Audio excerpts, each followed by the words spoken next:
The CBS Radio Mystery Theater presents...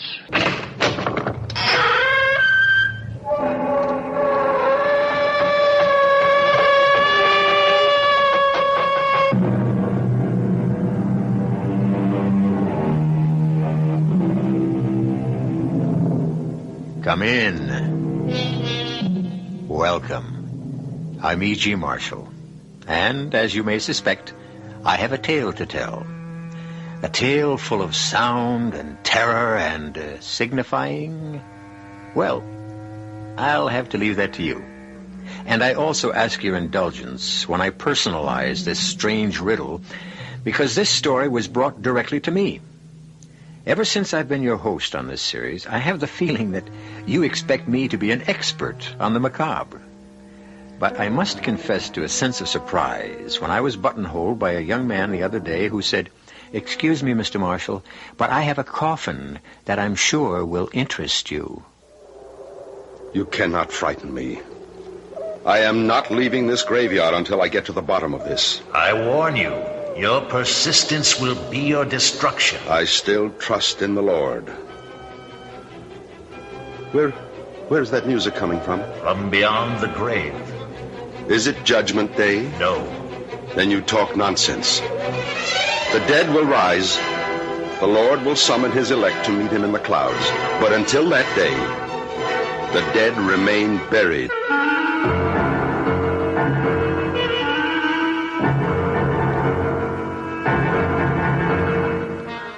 Our mystery drama, A Coffin for the Devil, was especially adapted for the Mystery Theater by Murray Burnett and stars Keir Dullea. I'll be back shortly with Act One.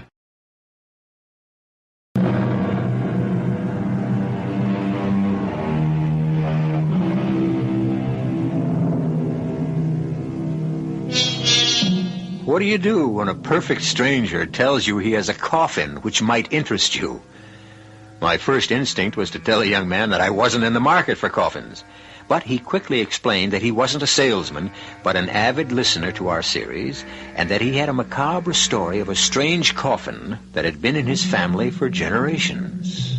I was intrigued. So the next night I found myself in his old suburban house, drinking coffee with his wife Cora and his friend Professor Gerald Barker, and looking at a large wooden box which appeared to me to be a case for a bass fiddle. This box, although you may not believe it, Mr. Marshall, is a coffin. And this letter, which my wife Cora found in the attic, explains how it came in our family, and also how it happens that I'm not today a mortician. It was written by my great-grandfather, whose name was also William Spindles, and the letter begins, "I, William Spindles, swear this to be a true and honest account of the strange happenings that befell me when I was employed by Edward Rogers, the undertaker, in the year 1851. The month was December, and Mr. Rogers and his good wife, paying pre-Christmas visits, had left me in charge of the shop. It was a cold night and blowing hard, but my good friend Richard Clay and I were snug enough with a big fire going in the stove. Only for you, William Spindles, would I spend a stormy night like this sitting in an undertaker's parlor. Ah, come on now, Dick. You kept me company often enough to know that there's no harm in corpses. Well, it's not the corpses that worry me. It's their spirits that may be around. There's no such thing as spirits. Mr. Rogers says that there's no harm in the dead. The harm is in people's minds. Oh, maybe. Huh? What's that? Someone's at the door. Come in. Oh, I don't like this. I'll see who it is. Come in, sir. Come in. You'll catch your death of cold standing out there. I'm sorry to disturb you on a night like this, but my need is urgent. I require a coffin. Yes, sir. Did you have a particular type in mind? Very particular. I know exactly what I need. Well, we have a complete stock in the next room. Now, if you'll follow me... No need. You won't have it in stock. We carry the most complete line in the state. That's why I have come here. Well, thank you. Now, if you'll tell me who the coffin is for, I'll be able to help you better. For me. For you? You mean it's for your own your own personal use? Exactly. I can see you're going to be busy, Bill, so I'll run along. Oh, no need to leave, Dick. This gentleman will have to come back tomorrow and see Mr. Rogers, so I cannot return. Well, Mr. Rogers is the proprietor, and I honestly believe you'll be better served if you'll wait for him. I can draw you the way the coffin must be. Here's $50. Will that cover it? But goodbye, Bill. I really must leave. Amy's expecting me. Is the $50 enough? It's not the money I was thinking of. It's the special requirements you mentioned. I'm not sure I can handle them. I said I'd draw it. Do you have paper? I guess so. Here's a pencil. I have my own. Now, the shape must be exactly like this. Just so. But that doesn't look like a coffin at all. It's more like the case for a musical instrument. I know my needs. Oh, never in my life have I seen or heard of a coffin such as you ask for. It must be exactly the way I've drawn it. Very well. Now, it must also have lids and hinges. Hinges? Hinges. You see them? Here, on the drawing. Yes, but you... And a lock on the inside. The inside? And a good quality lock. Secure. Nothing shoddy, you understand? I believe I do. Good. Now, if you have a tape measure, I want you to measure me around. But why? I mean, the drawing is... It's unusual. It's very clear. I want to make sure that you leave enough room for my arms. I really don't know how I'm going to explain this to Mr. Rogers. Show him the drawing. Now, take my measurements. Yes, sir. All right, now leave enough room for your arms. Now, make sure that this is ready by Friday. But that's the day after tomorrow. I must have it. I'm sorry to be so particular, but I've been buried before. And this time, I want to have it my own way.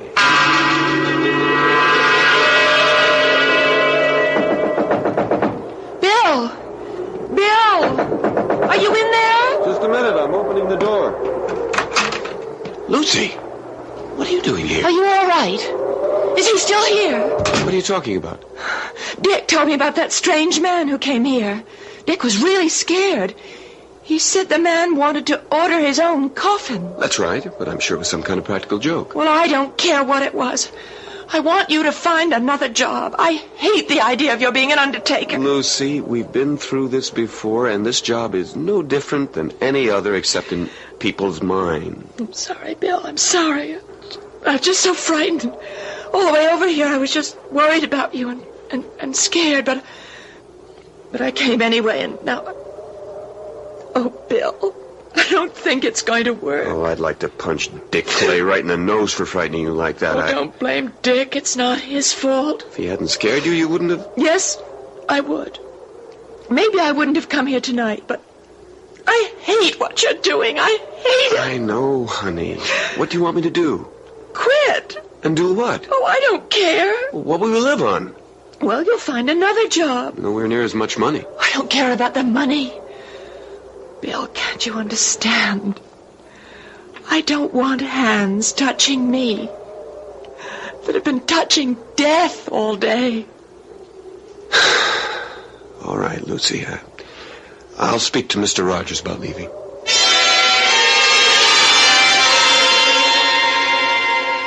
Good morning, Bill. Good morning. Now, what's all this about some excitement you had here last night? Good morning, Mr. Rogers. I guess Dick Clay has been busy gossiping again. I don't know whether it came from Dick or not, but I heard it from the barber. Some ridiculous claptrap about a walking cadaver ordering its own coffin. Well, sir, what happened was unusual. How so? Take a look at this. This is a drawing made by the gentleman who ordered this coffin. Remarkable. It looks something like a carrying case for the bass fiddle. Yes, sir, it looks that way to me also. It must be ready tomorrow evening. You're worried about something, aren't you, Bill? Yes, sir. Something to do with this special order? I suppose so, in a way. Mr. Rogers, I'm sorry to tell you that I'm going to have to leave here. What? You mean because of last night? Only partially. It's really because of Lucy. Oh, I suppose she's upset about the idea of marrying a mortician. more than upset. Well, she practically gave me a choice. Either this job or her. I wouldn't worry about that if I were you, Bill. You're not me, and you're not engaged to Lucy. I'm sorry, Bill. It's just that I've been there before. I had the same problem with Mrs. Rogers before we got married. Well, what did you do? Before I answer that, how do you feel about the business? I mean, would you stay on if Lucy would marry you? I think so. Bill, you know I have no son. No one to carry on. I've never said it, but I think you know how I feel about you and what hopes I have that you might be the one to carry on. Until today, I thought you felt the same way. I don't think I can change Lucy's mind. Of course you can't. But you just said that... You can't, but Mrs. Rogers can.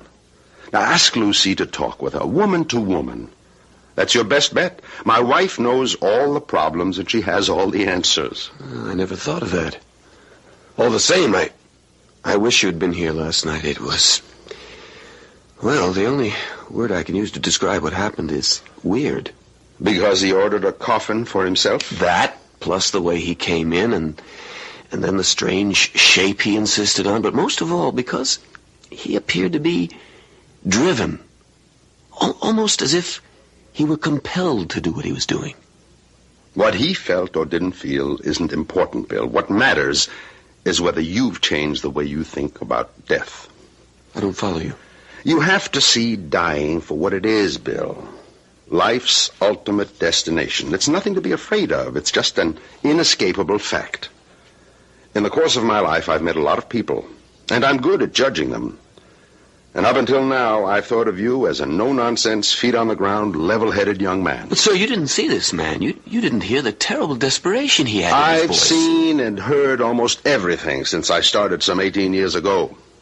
This poor fellow who ordered his coffin from you last night was obviously deranged. No question about it. Deranged. I hope you're right, sir. Of course I'm right. What other conclusion can there be? The one I can't get out of my head. He told me he'd been buried once before. And this time he means to have it his own way. Oh, very good. Very good indeed. You find that amusing? Now I understand everything. That coffin he ordered is nothing but a big fiddle case. A double bass box. And he must be a musician. They're the very devil for playing practical jokes. Don't you see? This is nothing but a practical joke. A joke on whom, sir? How should I know? Some fellow musician. No, I'm sorry, sir. I just can't believe that. Why not? Why wouldn't he have told me so? Why would he try to scare the daylights out of me and then pay $50? 50 whole dollars besides. Ah, well. I expect we'll have the answer to that tomorrow evening when he comes to get his coffin. That is, if he comes at all. Oh, he'll be here. I'm sure of that. I just pray that we won't be sorry when he comes.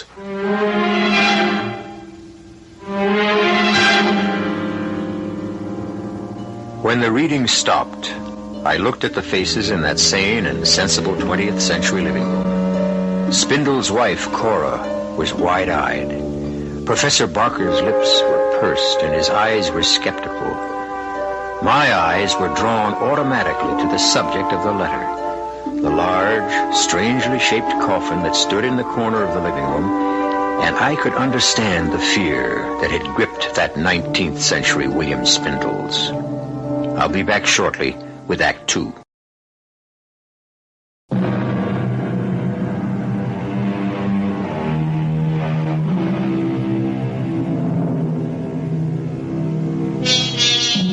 I suppose to the three inalienable rights of life, liberty, and the pursuit of happiness, one could add the right of a man to order his own handmade coffin. Most of us, I believe, would find the thought distasteful, but the feeling that prevailed among us in the living room of William Spindles was one of curiosity. We were all anxious for him to continue reading the letter from his great-great-grandfather. I must confess that my work suffered during that day. My thoughts were not on what I was doing, but on what the evening would bring, and what Mr. Rogers would make of the stranger when he came to call for his coffin. The day passed somehow. Bill, when did this customer of yours say he'd be back? Early in the evening. We'll give him another half hour, and then we'll lock up.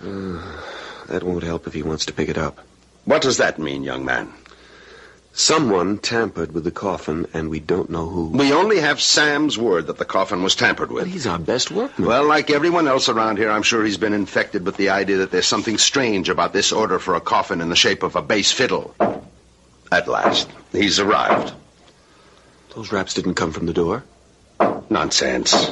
Of course they did. It's cold out there. He wants to come in. I'll prove it to you. I'll open the door. No need. He's letting himself in. Sir? Sir, there's no one at the door. Get hold of yourself, Bill. Must have been a draft that blew the door open. I'll close it myself. Good evening, Mr. Rogers. Is my order ready? Well, good evening, sir. Come in, come in. The box you ordered is ready. Thank you. My dear sir, you really should wear a greatcoat and a muffler in this bitter weather. You'll catch cold. Where is my coffin? Ah, that's it, in the corner. Mm-hmm. Satisfactory? Very satisfactory. Is there a good, secure lock on the inside? You may open the lid and see for yourself. That way you can also test the hinges. The make of the lock is unknown to me. Is it a good one? We never have had a single complaint about any of our coffins. So I'd heard. Now then, where would you like it sent? I'll take it with me. My dear sir, it's much too heavy for one man to carry. I'll manage. Don't you have a horse and cart outside? We can help you get it on. That won't be necessary. May I have your name? My name is of no importance. Sir, I'm a reputable undertaker. I must keep my records in order. Any name you choose will do. Come now, sir. I see through your little joke, and I don't disapprove, but you must... Joke? Mr. Rogers, if there's any joke being played here, it's on me. So, I'll take my coffin and be on my way. But, sir, you can't just walk out of here with Thanks to you for your efforts, and I wish you gentlemen good night's sleep. Sir, come back. Let him go. For the love of heaven. Let him go, Mr. Rogers. He lifted that box as if it were as light as a feather. Get your coat. What for? To follow him, Bill. Couldn't you see the man is ill? We're the ones who are going to be ill if we follow him. Stop babbling and get into your coat. All right, I'll go with you.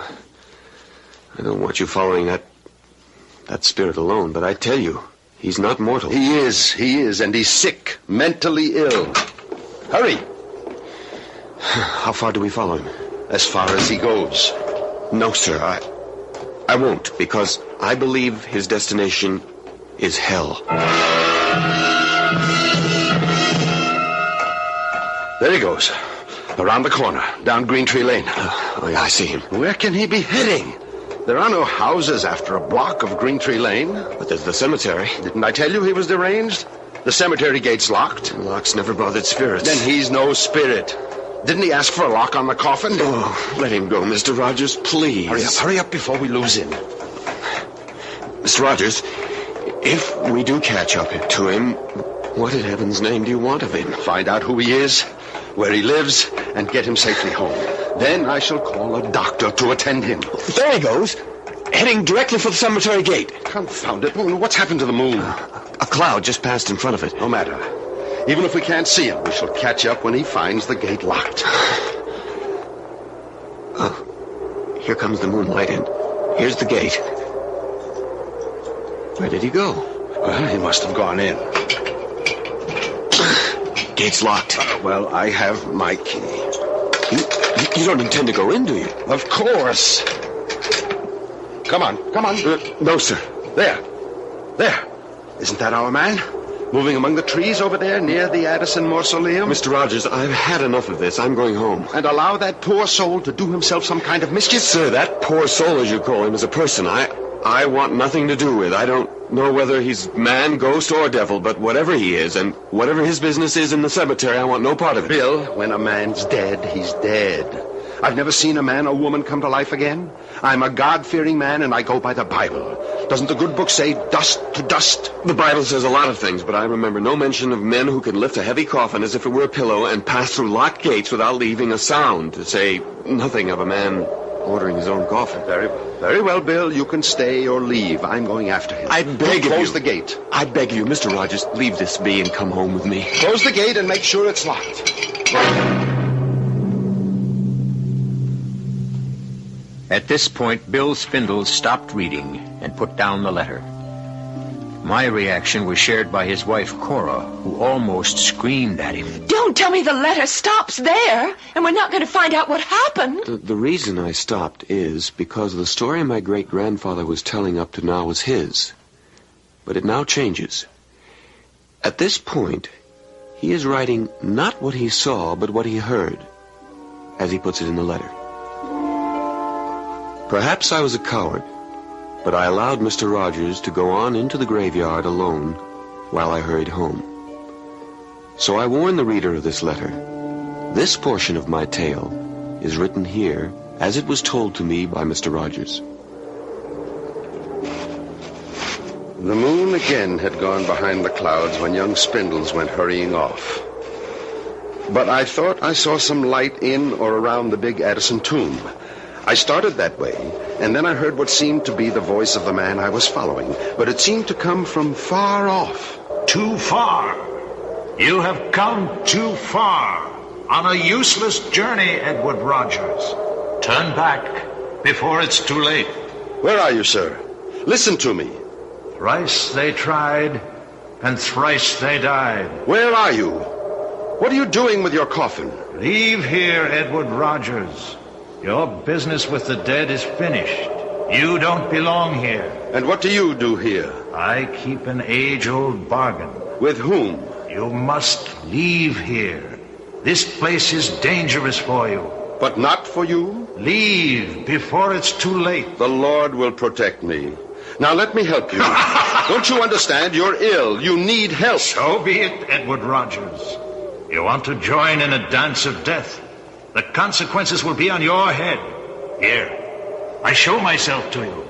Here I am. See if you can catch me. It was then that I started after him. I could see him almost clearly. He seemed to be heading for the Addison tomb. He was carrying the coffin, and I was certain I could overtake him.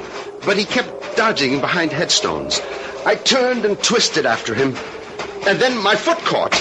I lost my balance and fell, hitting my head against the tombstone. Dick, wake up, man. Bill, what do you want? Get dressed. You've got to come to the cemetery with me. What? The cemetery? Are you out of your mind? Mr. Rogers went in there after the man who ordered the coffin. He isn't home yet, and Mrs. Rogers is worried. Then take her. Come on, Dick. I'll be with you. I wouldn't care if the whole town was with us. What time is it? 4 o'clock. It will soon be light. Please, Dick, you must. All right.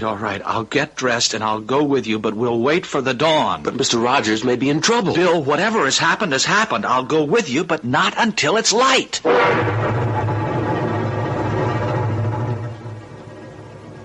Oh, my head. It hurts. Where am I? Where you do not belong.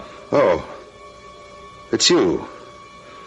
Where's your coffin? Where it belongs. Good. Come. I'll take you home. You need more help than I do. I'll be all right. I was fortunate. It was just a glancing blow. I'll take you to the gate. See that you get there safely. You've changed. Why are you now worried about me? I admire your courage. You were concerned about me? Now I return the favor. No. You tried to frighten me before. For your own good. You're still in danger. From whom? From the damned. Sir, I don't know who you are or where you're from, but I'll swear you're of this world. There are no such things as ghosts. I know that's what you believe.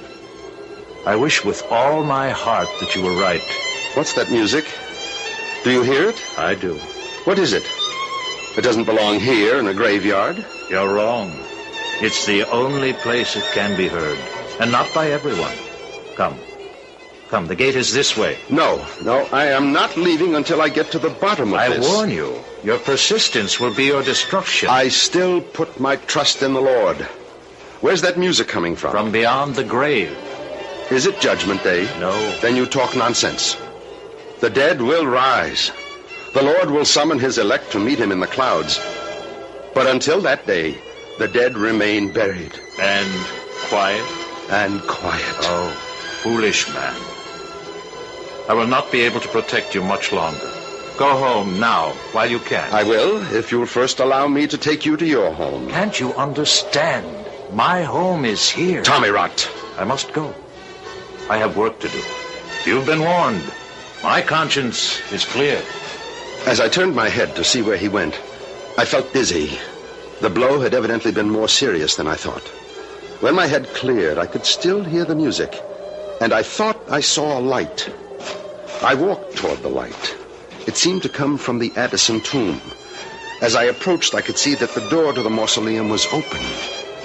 I was convinced that inside was the source of the music. It grew louder with every step I took. And then I found myself at the door to the tomb. And there, just inside, I saw the large coffin the stranger had ordered. The lid was wide open. But the moment I took one step inside, the lid slammed shut, and the music stopped. I thought the coffin had been empty, but I couldn't be sure. I walked over to it and bent down and listened. I heard the key turn in the lock, and I called out, "You mustn't lock yourself in. You mustn't. Please open the coffin." He wouldn't listen, so I determined to get the coffin open. When suddenly there was a flash of light and a loud explosion.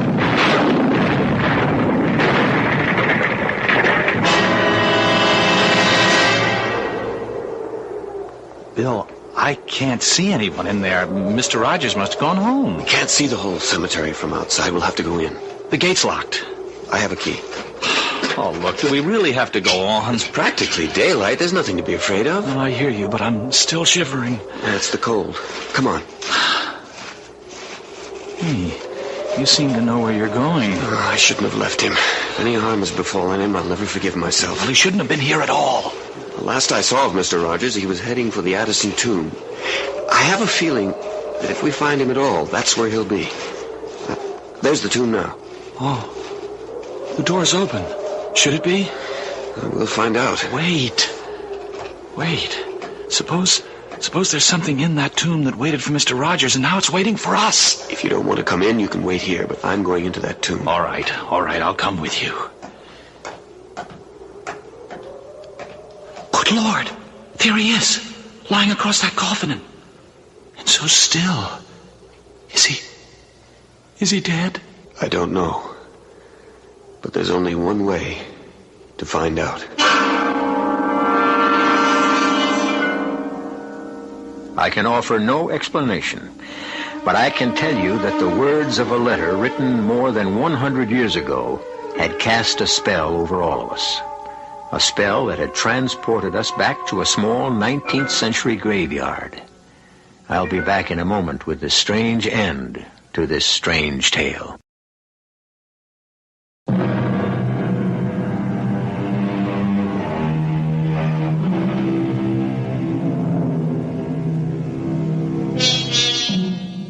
Like many time-worn sayings, the old adage, curiosity killed the cat, but satisfaction brought it back, still contains more than a few grains of truth.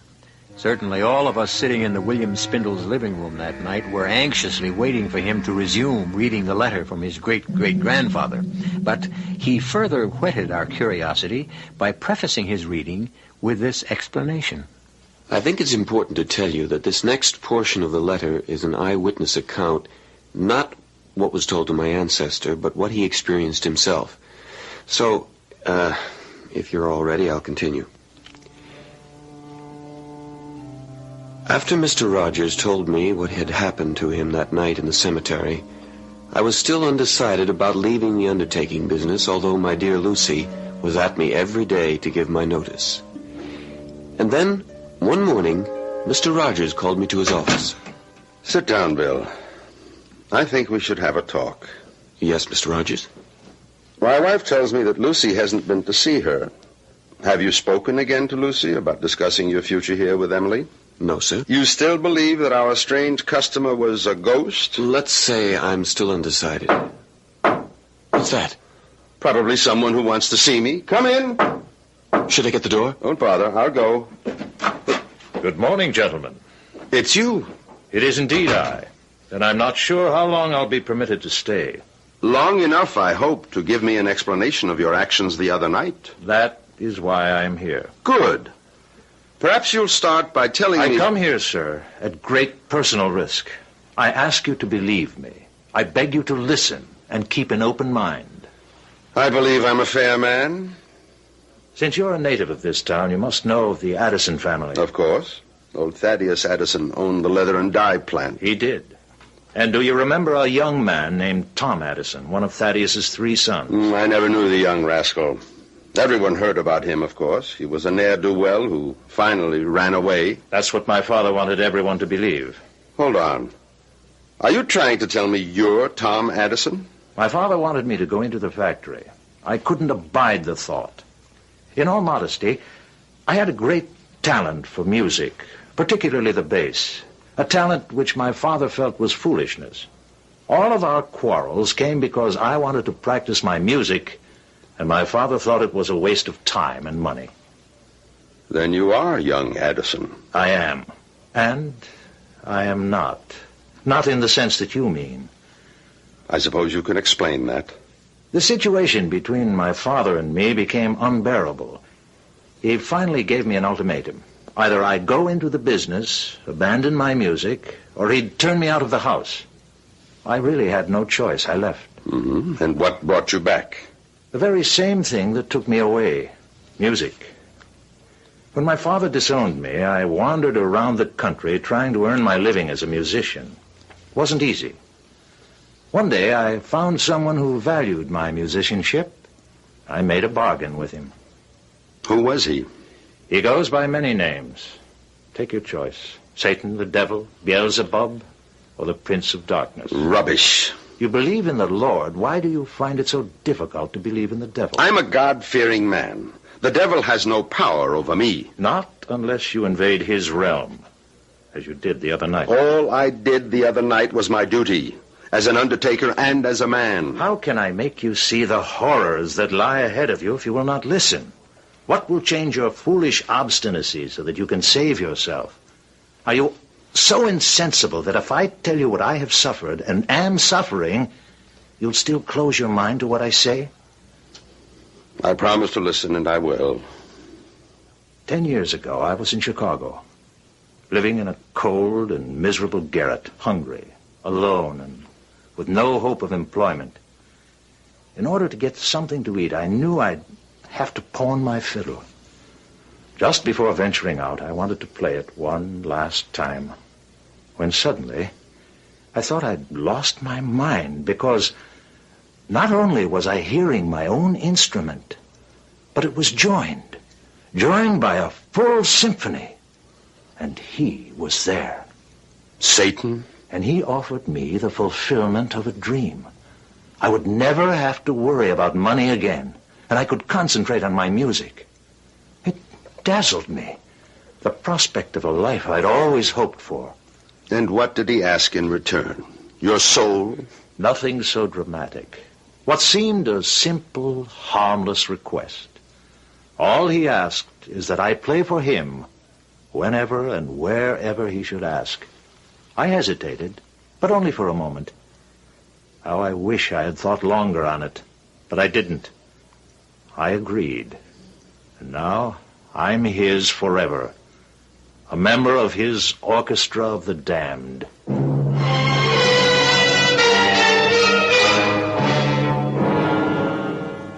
And the letter closes as follows. That was the day I left the undertaking establishment of Edward Rogers. I have no way of knowing whether Mr. Rogers believed the story told by the man who claimed to be Tom Addison. I never saw nor heard from the stranger again, nor do I know whether Mr. Rogers did. Signed, William Spindles. Now, what do you make of that? I'll take the ladies first. Cora, as my wife, what do you think? There's one thing I know, darling. I'm glad you're not an undertaker, because if you were, I wouldn't be your wife. Ah, you feel the same way as my ancestors, girl. Lucy. Emphatically. Jerry, you're the scientist here. Well, history isn't a science, thank heaven, but I do have some questions. First, how did the coffin come into your possession? Well, that's simple.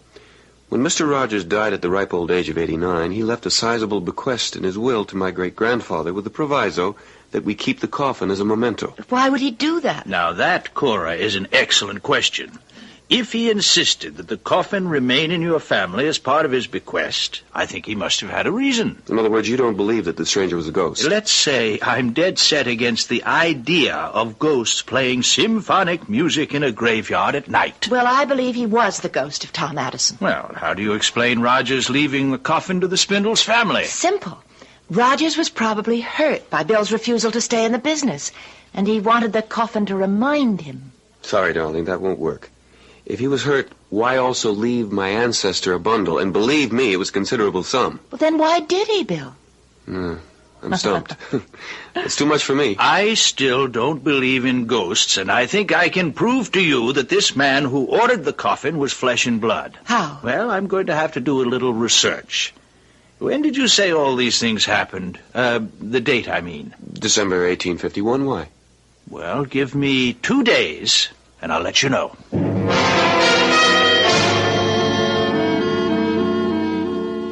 All right. I have solved the mystery of our peculiarly shaped coffin. Good. How? I kept asking myself, why did this man go to all the trouble of ordering a coffin, which, to say the least, was strange, and also behave as if he wanted everyone to believe he was a ghost? But have you forgotten Mr. Rogers' belief that he was crazy? I mean, wouldn't that account for all his behavior? Yes, that would, but I preferred to think of this fellow as a con man. You see? A really great con man who successfully conned your grandfather but had more difficulty with the undertaker. Why? Precisely, why? Now, that's where this newspaper article comes in. Here, I made a copy at the library. Let me read it to you. The headline, Wells Fargo Payroll Stolen. Aha! Then it goes on. Yesterday, the largest robbery in the history of the Wells Fargo Company was successfully perpetrated by 3 masked men who boarded the westbound Lackawanna Limited, entered the baggage car, and made off with more than $40,000 in $10, $20, and $50 bills. So, it goes into more detail, but there you have it. There you have it. You've lost me. Now, don't you see? The robbers needed a safe place to hide the money. And you think that they decided to use a coffin as a hiding place? Remember, our man insisted on a strong lock on the inside. That's true, but that would be one way of making sure that no one opened this peculiar coffin by mistake and found a wad of 10s, 20s, and 50s that had been stolen from Wells Fargo. But according to the letter, Mr. Rogers found the coffin in the cemetery, and it was open, and there was nothing in there. That's right. Rogers followed the stranger right from the funeral parlor to the cemetery. He wouldn't have had time to stash the loot in there. I think it's interesting, but rather far-fetched. Is it? Look how everything fits. All that uproar in the cemetery. All the warnings to Rogers telling him to keep away. Why? I'm sorry. You're so convinced your theory is right, you're not thinking straight. Once your man knows Rogers was going to interfere, he'd never have taken the chance of hiding anything there. Well, he may have had no choice. What do you mean? The money may have already been there.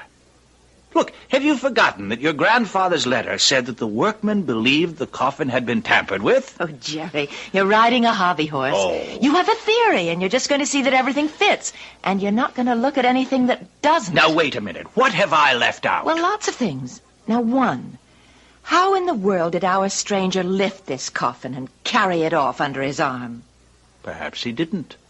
You mean you think Bill's grandfather made that part up? Well, let's leave that. Anything else? Well, lots. What about everything that happened to Mr. Rogers in the cemetery? The music, the open coffin.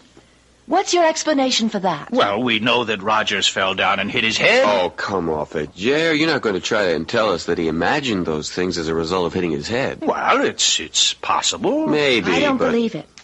The other explanation, which you refuse even to think about, Jerry, is that he was a ghost and that Mr. Rogers reported everything faithfully. That's the one I believe. Even if I prove to you that this strange-looking coffin has plenty of room for some kind of secret compartment and there may be money in it? Why don't we stop talking and see if you can prove what you think? All right, good idea. Come on. How do we go about finding a secret compartment? Well, we'll try tapping and listen for a hollow sound. Okay. Who wants to do the tapping? Me, let me. All right, go right ahead. It all sounds the same. You're too impatient. If there's a secret compartment, he'd make it hard to find. Right. Ah, dear. It's a great theory, Jer. I'm afraid it's just a theory. Why don't you try down at the bottom, where it's widest? Okay. There! Right there. Does that sound different? I think so. Go back there again, Cora. That's it. Let's turn it upside down. Here. You have to let us do that, Cora. That's got it now. Now what? Well, I think we should have opened the lid first. Okay, let's open it. All right, now, put your hand down in there, Bill. Feel around carefully. Around the joint in the wood. Yes. Do you feel anything? Nothing. I can't. You got it! Ah, Jerry was right. A secret compartment. Well, is there anything in there? This. Money. A $20 bill. Well, there must be more. No, just the one bill. But wait. Here's a note.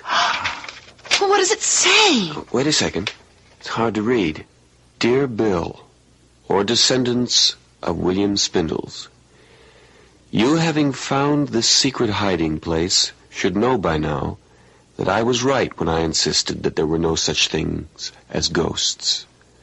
I was also right when I told you, Bill, that there was a fortune to be made in the undertaking business, as is proven by my bequest. God bless you and your family. Signed, Edward Rogers.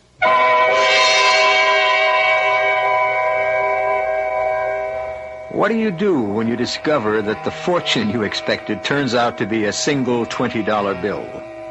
Well, if you're William Spindles, you advance the idea that Edward Rogers had indeed found the Wells Fargo loot in the coffin and taken all of it except the one bill. Is there another explanation? I think so, and I'll be back with it in just a moment.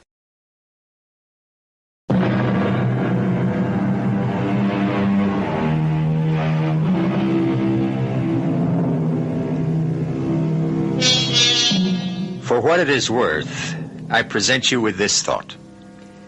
There never was any Wells Fargo money in the coffin to begin with. Edward Rogers had obviously been a man of strong beliefs, and he took this way of proving to Bill Spindles or his children that there are no such things as ghosts, and that there was money to be made in the undertaking business. Did the Spindles accept my explanation? I really don't know. How about you? Our cast included Keir, Dullea, Marian, Seldes, William Redfield, Peter Collins, and Nat Polen. The entire production was under the direction of Himan Brown. Now, a preview of our next tale. But, John, this is the only time we can call Windandingo, at midnight. It's the only time he's able to hear the voice of mortal man. And the clock just struck. Listen. He's here. That's his voice. Jay, that's just an eagle way off. Listen. Will you go back to sleep?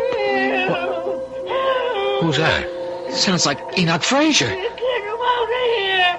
He's come to kill me. Enoch must be having a nightmare. Don't let him. Let me go. Let go. Oh, Enoch does drink an awful lot. Don't kill me. No, it's Windandingo, all right. Don't. And justice is being done. What? I didn't think Enoch's crimes were that serious.